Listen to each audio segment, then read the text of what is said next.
Okay, I don't want to alarm anybody in this room, but it's just come to my attention that the person to your right is a liar. Also, the person to your left is a liar. Also, the person sitting in your very seat is a liar. We're all liars. What I'm going to show you today is what research says about why we're all liars, how you can become a lie spotter, and why you might want to go the extra mile and go from lie spotting to truth seeking and ultimately to trust building.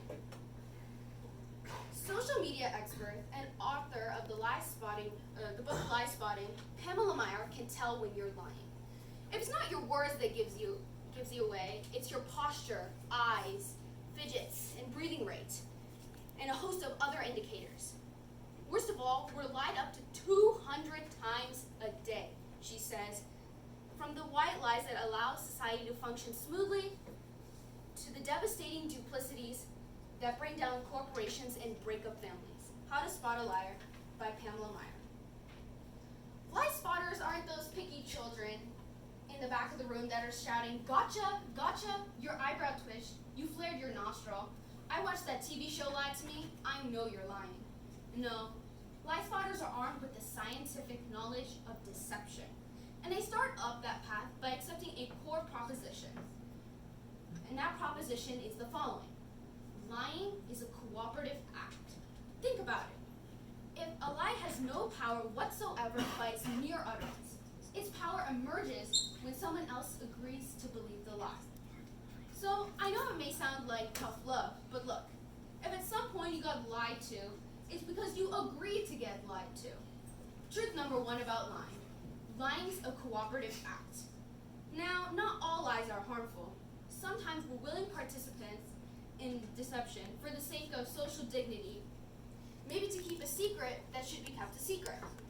We say, "Nice song," or "Honey, you don't look fat in that," or we say, "I fished that email out of my spam folder, so sorry." But there are times when we're unwilling participants in deception, and that can have dramatic costs for us. Last year saw $997 billion in corporate fraud alone in the United States. That's an eyelash under $1 trillion.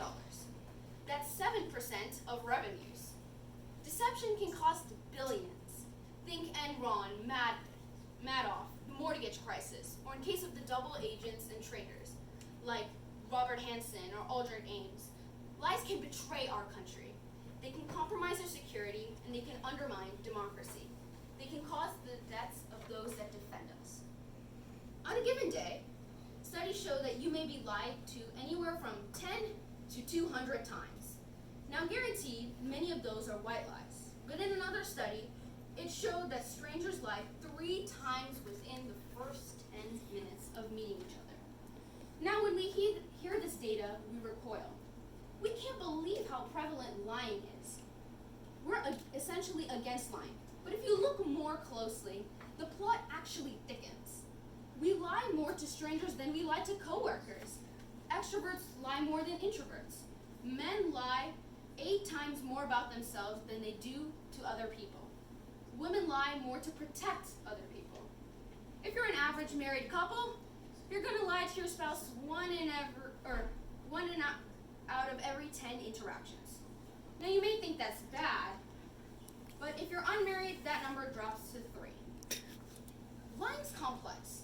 It's woven into the fabrics of our daily lives and our business lives. That's truth number 2 about lying. We're against lying, but we're covertly for it in ways that our society has sanctioned for centuries and centuries and centuries. It is as old as breathing. It's part of our culture. It's part of our history. Think Dante, Shakespeare, the Bible, news of the world. We're hardwired to become leaders of the pack. It starts really, really early. How early? Well, babies will fake cry, pause, wait to see who's coming, and then go right back to crying. 1-year-olds learn concealment. 2-year-olds bluff. 5-year-olds lie outright. They manipulate flattery. 9-year-olds, masters of the cover-up. By the time you enter college, you're going to lie to your mom 1 out of every 5 interactions. By the time we enter this work world and we're breadwinners, we enter a world that's just cluttered with spam, fake digital friends, partisan media, Ignatius identity thieves, world-class Ponzi schemers, and a deception epidemic. In short, what one author calls post-truth society. What do you do? Well, there's steps we can take to navigate our way through the morass. Trained lie spotters can get the truth 90% of the time. The rest of us, we're only 54% accurate. Why is it so easy to learn? There's good liars and bad liars. There are no real original liars. We're all gonna make the same mistakes. We all use the same techniques. So what I'm gonna do is I'm gonna show you two patterns of deception. And then we're gonna look at the hot spots and see if we can find them ourselves. We're gonna start with the speech. I want you to listen to me. I'm gonna say this again. I did not have sexual relations with that woman, Ms. Lewinsky. I never told anybody to lie, not a single time, never. And these allegations are false, and I need to go back to work for the American people. Thank you. Okay, what were the telltale signs? Well, first, we heard what's known as a non-contracted denial. Study shows that people who are overdetermined in their denial will resort to formal rather than informal language. We also heard distancing language, that woman. We know that liars will constantly distance themselves from their subject, using language as their tool. Now, Bill Clinton had said, well, to tell you the truth, or Richard Nixon's favor, in all candor, he would have been a dead giveaway for any lie spotter that knows that qualifying language. Further discredits the subject. Now, if he had repeated the question in its entirety, or if he had peppered his account, would have further discredited him. Fraud had it right. Fraud said, look, there's much more to it than speech. No mortal can keep a secret. If his lips are silent, he chatters with his fingertips. And no matter how powerful you are, we all chatter with our fingertips.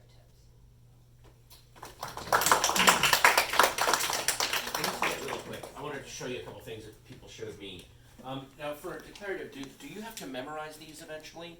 So this has to be memorized. Yeah. So you're Yes. still working on the memorization? Okay, let me just show you something really quick.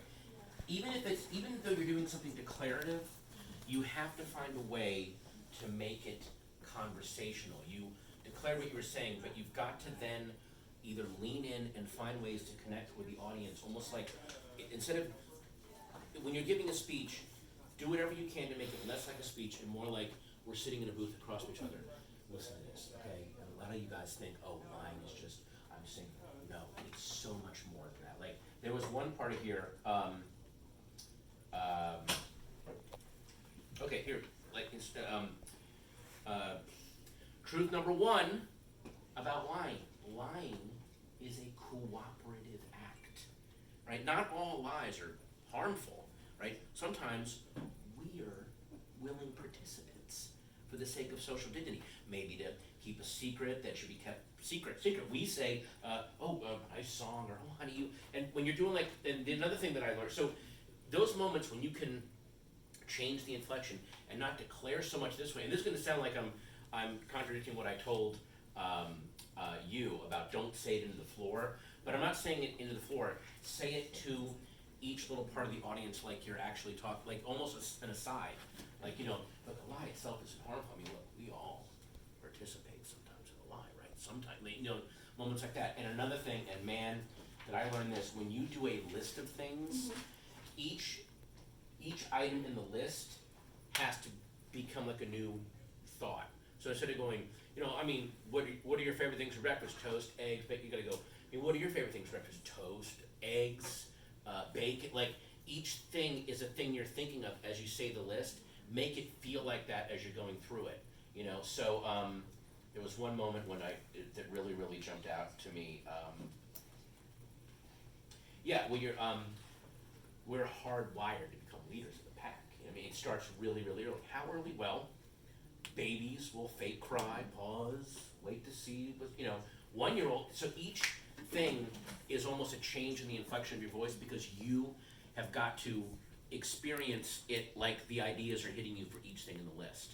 It will make it, because that's how people think, and if you talk the way that the thoughts are occurring in their head, it draws them in, and it just brings them right to you. You've got them like that. So just more, again, the delivery was fine, but it's ultimately, it's unmemorable if you're just kind of declaring it into the ether. But if you bring different parts of the audience into different things, and also, weirdly enough, you can get this side of the room's attention if for some of these things you ignore them and go, and by the way, lying is it, and they're like, what is she saying? Like, it's there's little subtle cues, but it makes people follow you if you do stuff like that.